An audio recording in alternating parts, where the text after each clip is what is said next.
ఓం శ్రీమాత్రే నమః. ఈరోజు లలితా సహస్రనామములోని అమ్మవారి నామముల యొక్క అర్థములు తెలుసుకుందాము.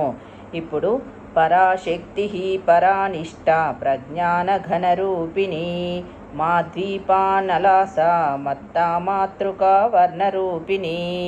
పరాశక్తి ఇది అమ్మవారి 4 అక్షరాల నామము. దీనిని పరాశక్త్యై నమః అని ధ్యానించాలి. పర అనగా సర్వోత్కృష్టము అని అర్థము. అన్నింటి యందు శక్తిగా ఉన్న పరమాత్మ యొక్క శక్తియే పరాశక్తి. మన లోపల ఉన్న ఆత్మశక్తి అనేక రకాలుగా కనబడుతుంది. మన శరీరంలోని 10వ ధాతువునకు పరాశక్తి అని పేరు.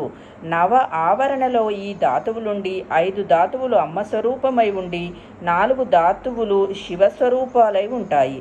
7 ధాతువులతో పాటు ప్రాణము జీవములతో కలిపి 9 ధాతువులు.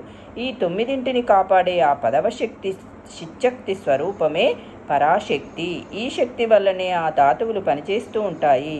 ప్రతి పదార్థములో ఉన్న ఆ శక్తియే గౌరీగా పిలువబడుతుంది. పరానిష్ట ఇది అమ్మవారి 4 అక్షరాల నామము. దీనిని పరానిష్టాయై నమః అని ధ్యానించాలి.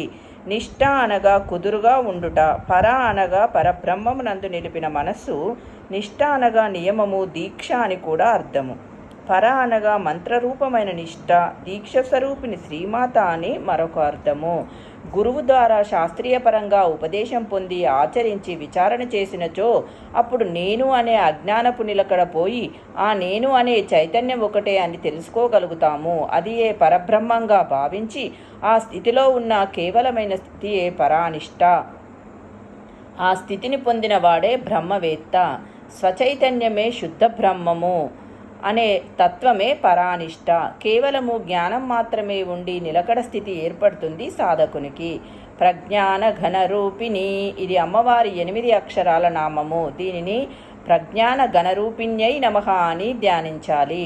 పరాశక్తిగా ఉన్న తల్లి గురించి తెలియాలంటే పరానిష్టలో తెలుసుకున్నది. కేవలం జ్ఞానం మాత్రమే ఉండి పూర్వ జ్ఞానస్వరూపిణిగా ఉన్న తల్లి స్వప్న జాగృతు ఋషుప్తగా 3 అవస్థలలోనూ సాక్షిగా ఉన్న తల్లి ప్రజ్ఞాన ఘనరూపిణి అనగా శాశ్వతమైన జ్ఞానమే ప్రజ్ఞాన ఘనము. మాద్వీపానలాస ఇది అమ్మవారి 8 అక్షరాల నామము. దీనిని మాద్వీపానలాసాయై నమః అని ధ్యానించాలి. మధురమైన వాక్కును చెప్పడంలో వినటములో మధురవాక్కుల రసస్వాదనలో ఆసక్తి ఉన్న జగన్మాతమ ద్వీపానలాస. వేదవాక్యములు మనకు ఆనందమునిచ్చుగాక. జ్ఞానం వలన కలిగిన ఆనందమే మధువు అనగా తీపి. మాద్వి అనగా జ్ఞానం వలన కలిగిన ఆనందము. బ్రహ్మానంద పారవశ్యంతో ఉన్న తల్లి యోగిని న్యాసములో ఆమె మధుప్రీత.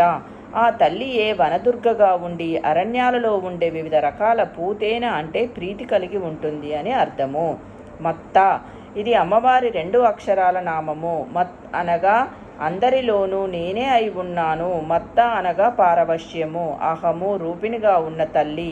యోగులు మహర్షులు నేను పరబ్రహ్మను అనే అద్వైత స్థితికి చేరుకోవటంలోని రహస్యమే మత్త అనబడే నామము. మాతృకా వర్ణరూపిణి ఇది అమ్మవారి 8 అక్షరాల నామము. దీనిని మాతృకా వర్ణరూపిణ్యై నమః అని ధ్యానించాలి. అక్షరములు అన్నీ అమ్మ స్వరూపాలే. ఆ మొదలు క్ష వరకు కలవి మాతృకా వర్గాలు. ఆ వర్గస్వరూపిణి జగన్మాత. ఆ అనగా మొదటి అక్షరము హ చివరి అక్షరమై ఓ నాదంగా ఉంటుంది. అన్ని అక్షరములకు మూలమైన జగన్మాత అహం. ఆ తల్లియే భవాని. 50 అక్షరములు విచ్చుకొని ఆ తల్లి అన్ని చక్రములలోనూ తిరుగుతున్నది. అక్షరమే అమ్మ. అక్షరములను సిద్ధింపచేసుకుంటే దేవతలు కూడా ఈర్ష్యపడే విద్యాస్వరూపాలుగా ఉండవచ్చు. అటువంటి తల్లికి నమస్కారములు. పరాశక్తి పరానిష్ట ప్రజ్ఞాన ఘనరూపిణి మాద్వీపానలాస మత్తా మాతృకా వర్ణరూపిణి. ఈ శ్లోకంలో అమ్మవారి నామములు 6. ఈ నామములలో అమ్మవారి శాస్త్రీయతను తెలియజేశారు వశిన్యాది వాగ్దేవతలు. శ్రీమాత్రే నమః. రేపటి వీడియోలో మరికొన్ని శ్లోకములతో మళ్ళీ కలుద్దాం.